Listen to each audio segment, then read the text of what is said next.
بسم اللہ الرحمن الرحیم۔ السلام علیکم، ہمارے چینل میں خوش آمدید ناظرین۔ آج آپ کے لیے میں انتہائی خوفناک، سنسنی خیز اور دلچسپ کہانی لے کر آئی ہوں، لیکن کہانی شروع کرنے سے پہلے آپ سے گزارش ہے کہ اگر آپ ہمارے چینل پر نئے ہیں تو ہمارے چینل کو ضرور سبسکرائب کیجیے تاکہ آپ کو ہماری ویڈیوز سب سے پہلے ملیں۔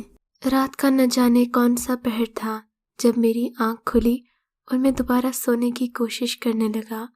مجھے پیاس بھی نہیں لگ رہی تھی، جو میں سمجھتا کہ پیاس کی وجہ سے آنکھ کھلی ہے۔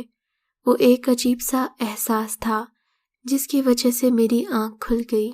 میں نیم غنودگی کی حالت میں تھا۔ اچانک مجھے ایسے لگا جیسے کمرے میں بیک وقت کئی سانپ پھنکار رہے ہیں۔ سانپوں کے کمرے میں موجودگی نے مجھے خوفزدہ کر دیا۔ کمرے میں زیرو کا بلب چل رہا تھا جس کے باعث روشنی اتنی تھی کہ میں اچھی طرح سے دیکھ سکتا تھا۔ اس سے پہلے میں نے بیڈ کے نیچے دیکھا، وہاں کوئی سانپ نہیں تھا، مگر کمرے میں سانپوں کے پھنکارنے کی آوازیں مسلسل سنائی دے رہی تھیں۔ ان کی آوازوں سے محسوس ہو رہا تھا کہ سانپ کمرے میں ہی ہیں۔ میں خوفزدہ حالت میں بستر سے نیچے اترا اور پورے کمرے کو دیکھ ڈالا۔ ایک بھی سانپ مجھے کمرے سے نہیں ملا تھا۔ کمال ہے، ایک بھی سانپ کمرے میں نہیں ہے اور سانپوں کے پھنکارنے کی آوازیں سنائی دے رہی ہیں۔ میں نے خود کلامی والے انداز میں کہا اور زمین سے کان لگائے تاکہ یہ آوازیں مجھے سنائی دیں۔ زمین کے اندر سے سانپوں کے پھنکارنے کی آوازیں آ رہی تھیں۔ دن میں مجھے یہ آوازیں سنائی نہ دیتی، مگر اس وقت رات کے سناٹے میں صاف آوازیں سنائی دے رہی تھیں۔ بے اختیار میں نے زمین کو ہاتھ سے تھپ تھپایا۔ ایسا کرنے پر مجھے بالکل بھی محسوس نہیں ہوا کہ اندر سے زمین کھوکھلی ہے۔ خلا کی صورت میں یہ ممکن تھا کہ کمرے کے نیچے تہہ خانہ ہو اور وہ تہہ خانہ سانپوں کی آماج کا بن گیا ہو۔ میں جس مکان میں تھا، یہ مکان گزشتہ دنوں میں نے خریدا تھا۔ میں اس علاقے میں اجنبی تھا۔ میں فوج سے ریٹائرڈ ہوا تھا۔ اپنی جمع پونجی سے میں نے یہ مکان خرید لیا تھا۔ اس علاقے کے لوگوں کو جب پتہ چلا کہ میں یہ مکان خریدنا چاہتا ہوں، ان لوگوں نے مجھے یہ مکان خریدنے سے منع کر دیا۔ اس مکان میں ایسی کیا بات ہے جو اسے نہ خریدوں؟ میں نے پوچھا تو لوگوں نے بتایا کہ اس مکان میں ایک خطرناک قسم کا آسیب ہے جو کسی کو بھی اس گھر میں نہیں رہنے دیتا۔ اس آدمی کا نام چمن تھا۔ وہ بولا۔ میں نے کہا، آصف کو کیا تکلیف ہے جو انسانوں کو نہیں رہنے دیتا؟ کہنے لگا، آصف بھائی، ہم نے سنا ہے اس مکان میں مالک مکان نے اپنے بیوی بچوں کو جان سے مار دیا تھا۔ وہ خود نہ جانے کہاں غائب ہو گیا۔ پولیس نے اسے بہت تلاش کرنے کی کوشش کی مگر کامیابی نہیں ہو سکی۔ چمن نے یہ بات مجھے بتائی تو میں نے کہا، یہ بات تو کب کی پرانی ہو چکی ہوگی، پھر تمہیں کیسے معلوم کہ یہ مکان آصف زدہ ہے؟ بولا کہ اس مکان میں رہنے جو بھی آتا ہے وہ 1 ہفتے سے زیادہ نہیں ٹھہرتا اور بھاگ جاتا ہے۔ ہم اپنے بڑوں سے سنتے آ رہے ہیں کہ اس گھر میں ایک صاحب رہتے تھے، انہوں نے اپنے بیوی بچوں کو مار دیا تھا۔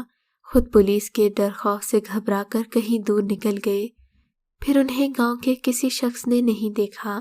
ماجد نے تفصیل بتائی۔ بالکل آصف بھائی، ایسا ہی ہوا تھا۔ اس دن سے اس مکان میں کوئی رہ نہیں سکا۔ اگر رہنے کی کوشش بھی کی تو آصف اسے ڈرا کر بھگا دیتے ہیں۔ ہم سب کا یہی خیال ہے، اس شخص کے بیوی بچے قتل ہو جانے پر انسانوں کے دشمن بن گئے ہیں۔ ان کو یہ برداشت نہیں ہے کہ کوئی یہاں رہے، اس لیے جو بھی یہاں آتا ہے چند دن سے زیادہ نہیں رہتا۔ ایک اور آدمی نے بتایا۔ میں نے کہا کہ میں تو اکیلا آدمی ہوں، میرے ساتھ آصف کیا کرے گا؟ میرے تو بیوی بچے بھی نہیں ہیں، نہ میں نے شادی کی ہے۔ میرا خیال ہے آصف مجھے کچھ نہیں کہے گا، میں اکیلا ہوں، ورنہ وہ مجھے کہہ سکتا ہے کہ اپنے بیوی بچوں کو قتل کر دو۔ میں نے ہنستے ہوئے کہا۔ میری بات سن کر وہ سبھی سوچ میں پڑ گئے اور کچھ دیر بعد بولے، ممکن ہے آصف تمہارا گلا گھونٹ کر تمہیں مار دے، دیکھا جائے گا، ایسی نوبت میں نہیں آنے دوں گا۔ ان سے دوستی کر لوں گا اور ان کو بتاؤں گا کہ میں نے اپنی زندگی میں جو کچھ کمایا ہے اس مکان کو خریدنے پر لگا دیا ہے، اس لیے مجھے تنگ نہ کرو۔ میری ساری زندگی فوج میں نوکری کرتے گزری ہے۔ میں کبھی جنگلوں، صحرا، غرض کے ڈیوٹی کے دوران ہر جگہ رہا ہوں، اس لیے میرے خوف سے ڈر خوف نکل گیا تھا۔ میں اکیلے جنگلوں میں رات بسر کرنے کا بھی عادی تھا، جیسے بھی حالات ہوں ان سے نمٹنے کی طاقت رکھتا تھا۔ تبھی میں نے ان باتوں کا کوئی نوٹس نہیں لیا تھا۔ ویسے بھی اتنی کم قیمت پر مجھے اتنا اچھا مکان مل رہا تھا، مگر رات کو سانپوں کی پھنکار نے مجھے سوچنے پر مجبور کر دیا کہ مکان واقعی آسیب زدہ ہے۔ جس کے پاس یہ مکان تھا اس نے مکان کے سودے کے وقت صاف صاف کہہ دیا تھا کہ وہ مجھ سے کسی صورت رقم واپس نہیں دے گا۔ میں نے اسے اس بات کا یقین دلایا تھا کہ میں بھی یہ مکان واپس نہیں دوں گا۔ میں نے لائٹ چلائی اور مکان کے دیگر کمروں کو اچھی طرح چیک کیا۔ کسی بھی کمرے میں کوئی ایسی چیز نہیں تھی کہ مجھے اس سے پتہ چلے مکان کے نیچے تہہ خانہ بھی ہے۔ میرا ارادہ تھا کہ مکان کی بیٹھک میں میں خود رہوں گا اور باقی حصہ کرائے پر دے دوں گا۔ اس طرح کرائے کی مد میں جو رقم آئے گی وہ میرے گزارے کے لیے کافی ہوگی۔ اس مکان کے آسیب زدہ ہونے کی صورت میں کوئی بھی کرایہ دار اس مکان میں رہنا پسند نہیں کرے گا۔ مجھے اپنی جلد بازی پر غصہ آ رہا تھا۔ میرا خود سے زیادہ اعتماد میری جمع پونجی کو لے ڈوبا تھا۔ پینشن سے جو رقم ملی اس میں گزارا مشکل ہو جاتا۔ رات جیسے تیسے گزر گئی تھی۔ صبح ہوتے ہی میں نے دیواروں اور کمروں کی زمین کو تھپ تھپایا کہ ہو سکتا ہے مکان کے کسی کمرے میں تہہ خانہ ہو اور اس کے اندر جانے کا راستہ مجھے مل جائے، مگر بہت کوشش کے باوجود بھی میں مکان میں تہہ خانہ یا اس میں جانے کا راستہ تلاش کرنے میں ناکام رہا۔ علاقے کے لوگوں کے سامنے میں نے خود کو بہت بہادر ظاہر کیا تھا۔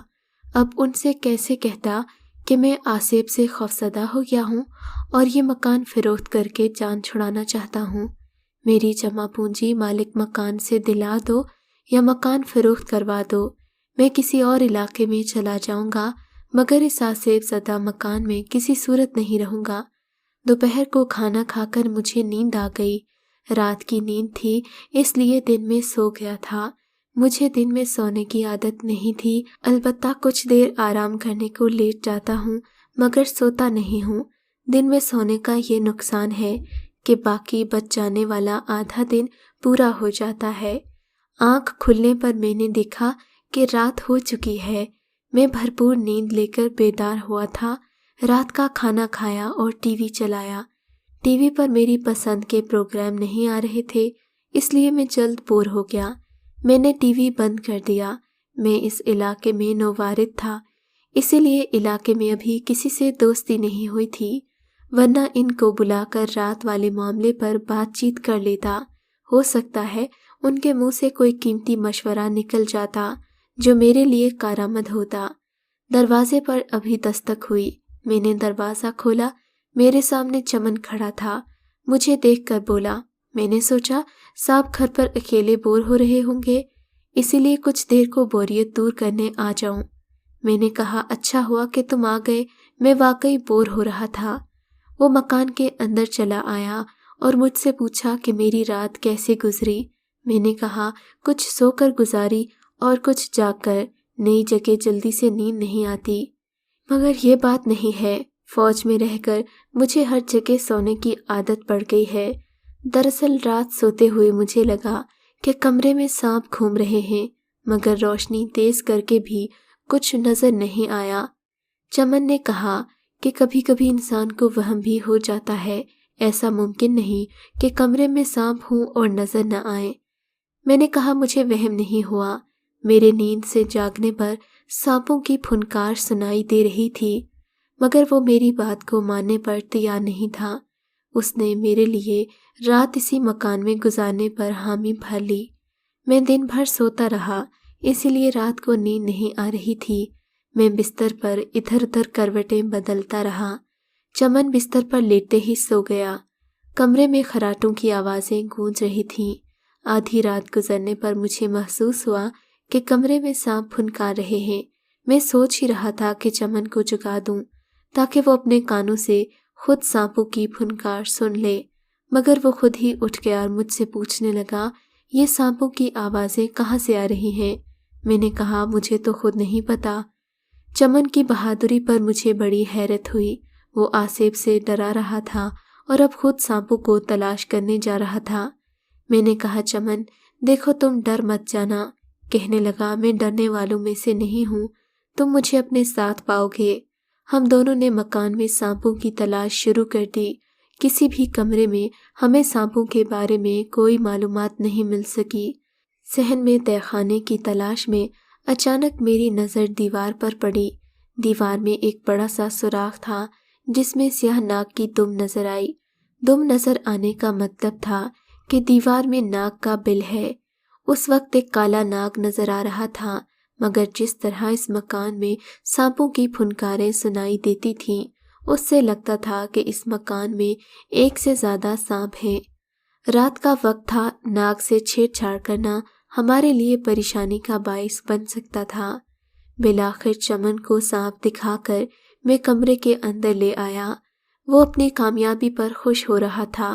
کہنے لگا اس بات کی تو تصدیق ہو گئی ہے کہ اس مکان میں سانپ ہیں، مگر ابھی ایک سانپ نظر آیا ہے، لگتا ہے اس مکان میں کئی اور سانپ بھی ہیں، ہمیں انہیں تلاش کرنا ہوگا۔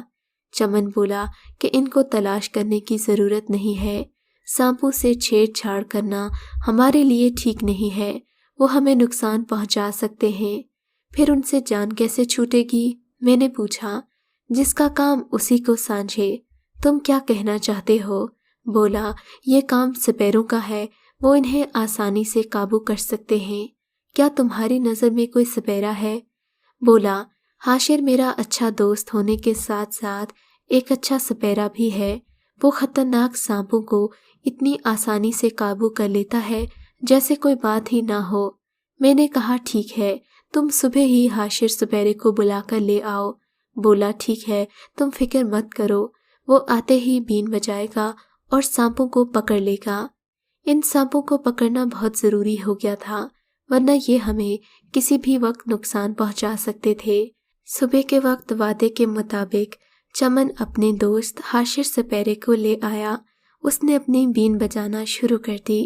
اس کے بین بجانے پر ایک ایک کر کے 15 سانپ نکل آئے، جنہیں وہ پکڑ پکڑ کر اپنی ٹوکریوں میں بند کرتا رہا۔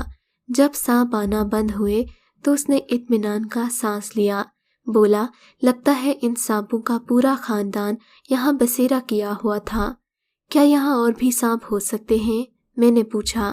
اس وقت جو سانپ یہاں تھے وہ میں نے پکڑ لیے ہیں، یہاں سے کوئی سانپ اگر آ گیا ہے تو میں اسے بعد میں پکڑ لوں گا۔